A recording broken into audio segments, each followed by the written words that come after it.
I was the kind of man people pointed to as an example. Look at Tom Henderson, they'd say. Good job, nice house, loyal wife. That's how you do it. And from the outside, I suppose they were right.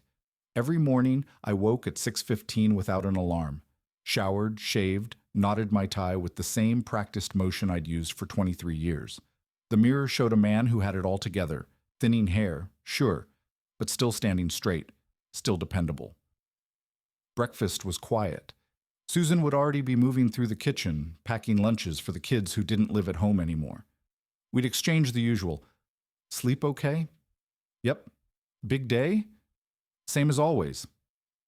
The coffee tasted bitter, but I drank it anyway. The commute was 37 minutes. Exactly. I knew every pothole on Route 9, every billboard that had faded over the years. The office welcomed me with fluorescent lights and the faint hum of computers booting up. Morning, Tom, they'd say. I'd nod. They expected nothing less. I was good at my job. Not great, not remarkable, but good. Steady. The kind of man who got a gold watch at retirement and a speech about reliability, and for a long time that was enough. But sometimes in the quiet moments, when I was alone in the car or staring at the ceiling at 3 a.m., I'd remember the dreams I used to have, not the sensible ones, not the 401k and the paid-off mortgage. The other ones, the ones I buried so deep even Susan never knew.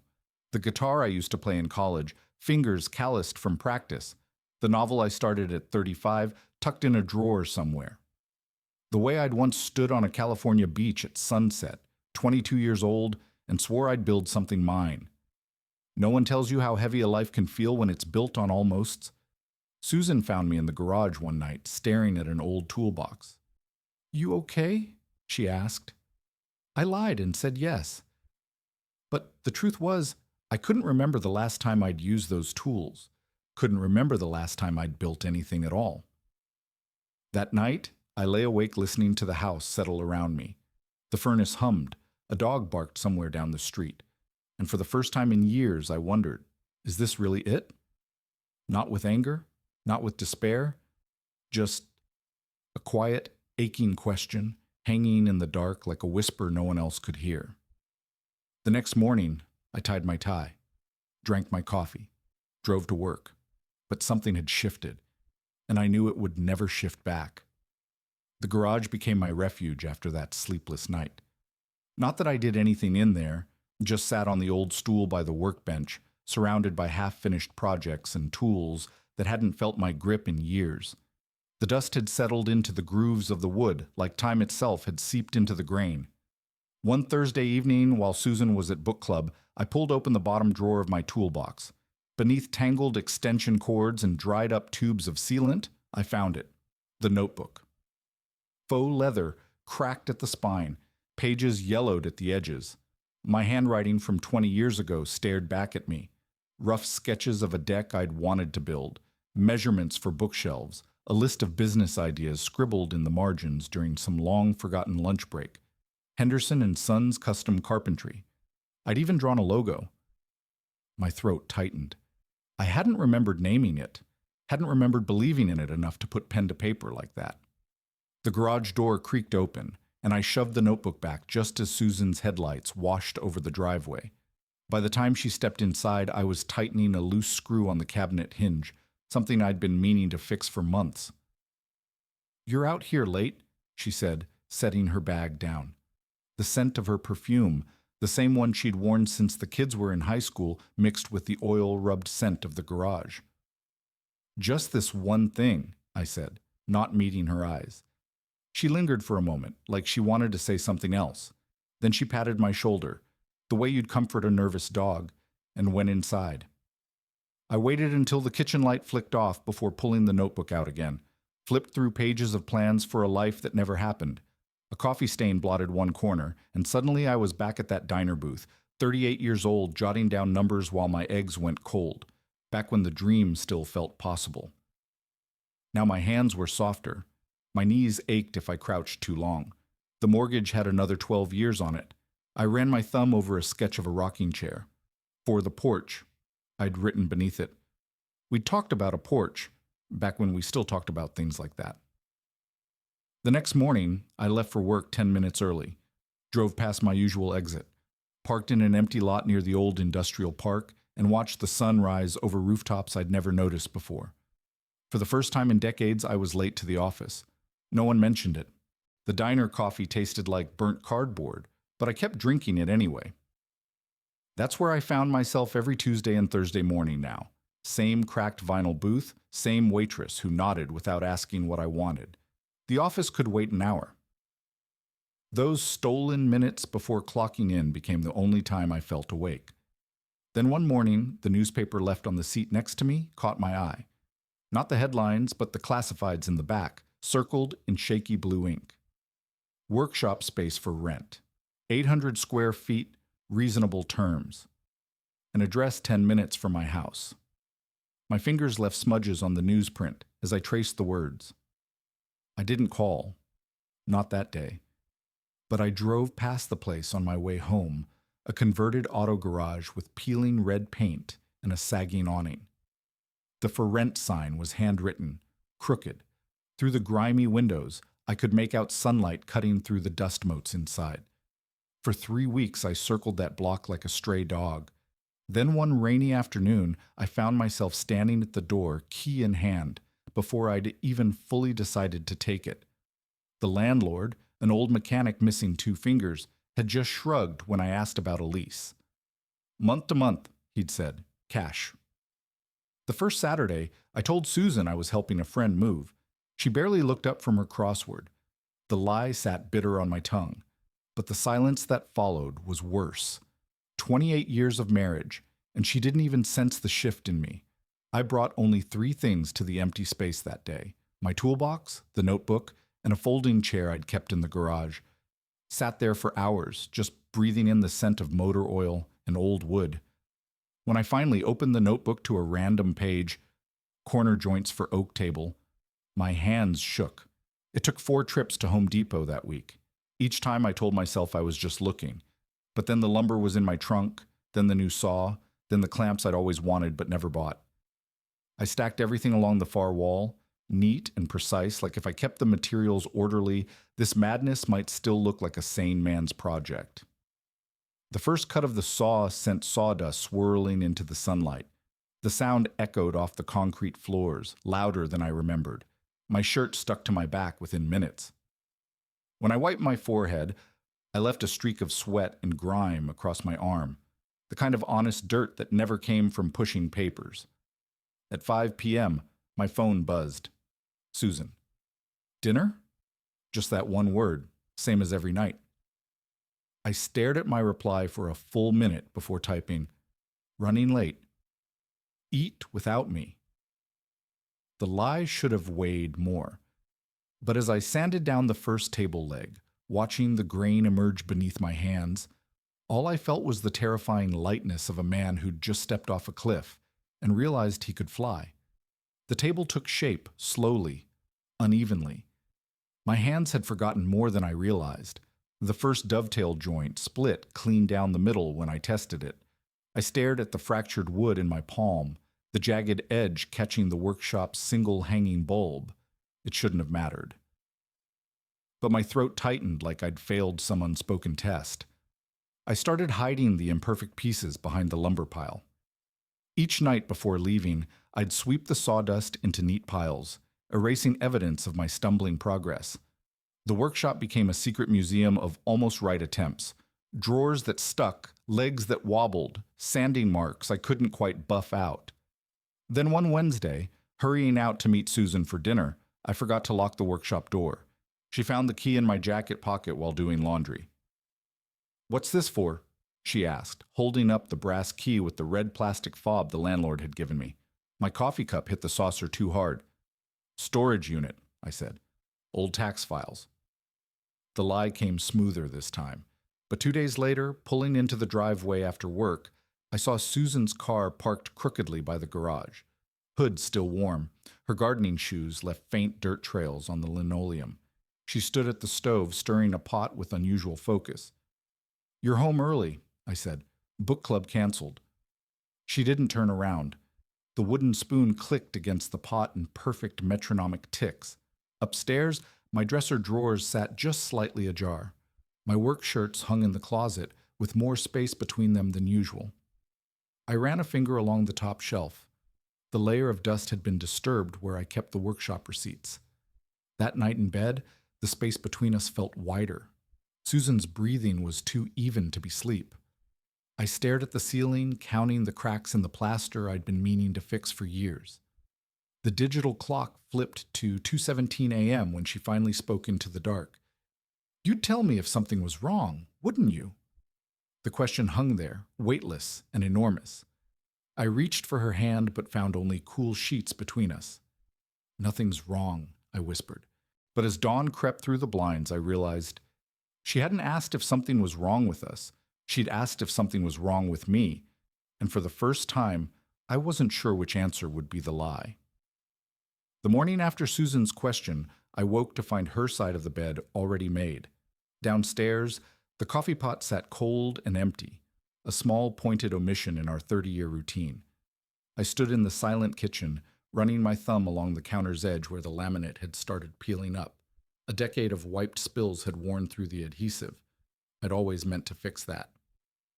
My workshop key burned in my pocket as I drove to work. For the first time in months, I didn't take the detour past the industrial park. The office welcomed me with its usual fluorescent buzz, but my desk calendar caught my eye. Someone had circled Friday in red pen. Anniversary dinner? In Susan's looping script. The double question marks felt like an indictment. That Thursday night, I came home to find the garage light on. Susan stood at my workbench, her hands resting on the surface I'd sanded smooth over countless evenings. Sawdust coated her gardening sneakers. My unfinished table sat between us like a guilty secret, its uneven legs propped up with cardboard shims. "You left the door unlocked again," she said, without turning around. Her voice was calm, but her shoulders held a tension I hadn't seen since our daughter's teenage rebellion. The toolbox sat open beside her. My notebook lay on top, flipped to a page from last month, sketches for a jewelry box with her initials carved into the lid. A birthday gift I'd never started. I expected anger, demands, the slamming doors of our worst fights from years past. But Susan just traced a finger along the notebook's edge, her wedding band catching the light. "You used to build things for us," she said softly. "Remember the treehouse?" I did. Summer of '99. How she'd held the ladder steady while I hammered, how we'd christened it with juice boxes and peanut butter sandwiches. The memory sat between us now, fragile as the dust motes floating in the garage light. "I'm sorry," I started, but Susan shook her head. "Don't." She closed the notebook with deliberate care. "Just tell me one thing. Are you leaving?" The question landed like a physical blow. I stared at my half-finished table, its flaws suddenly glaring under the bare bulb. All this time I'd been wrestling with some amorphous discontent, never realizing Susan had drawn the obvious, terrible conclusion. I reached for her hand, but she stepped back. Not in anger, in resignation. That hurt worse. "No," I said, "I'm not leaving. The truth, but incomplete." Susan studied my face for a long moment, then nodded once.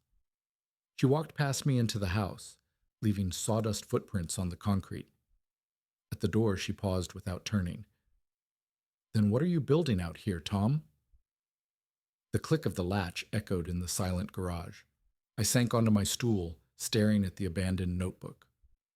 The answer hovered just beyond reach.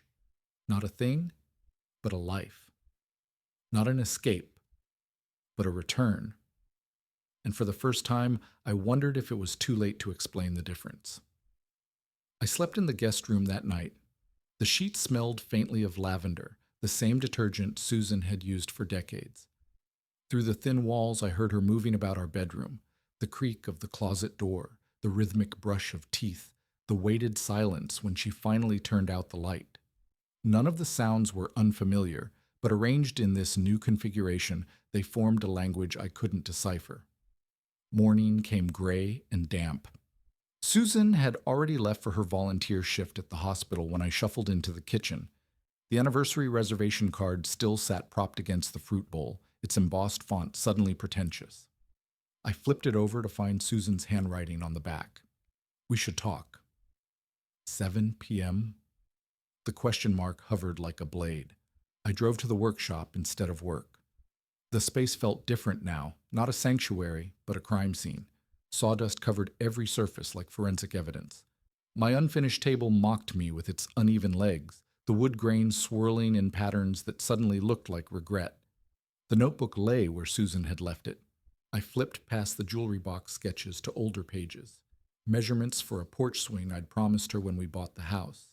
Designs for built-in bookshelves we'd never gotten around to needing. Each page was a tiny betrayal. My phone buzzed with a calendar alert.